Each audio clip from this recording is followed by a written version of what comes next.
Dang, it's bad outside right now, yo.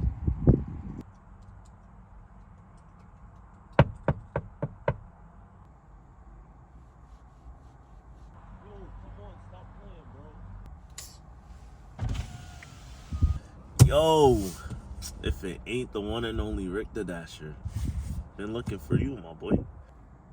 Why? Come on, you know why. I need you. You're our #1 dasher. Yeah, okay. Yo, chill. I mean that. You know I wouldn't lie to you. Look, I need you, and I got a sweet offer for you too. What is it? What, I look like a stripper? Nah, go offer that to somebody else, bro. Okay, fine. But you won't do it for $2 extra in order? So I could get stuck in traffic all day for $3. Nah. Okay, this is my final offer, bro. $5 extra in order. That's $10 guaranteed with or without tip. Bro, I'm good, okay? I don't want nothing.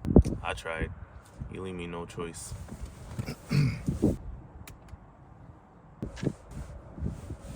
Yeah! Now sign on and get to stepping. I gotta go. Do I still get the extra 5? Nope. You had your chance. I'm about to switch to Uber Eats, bro. You better not do that.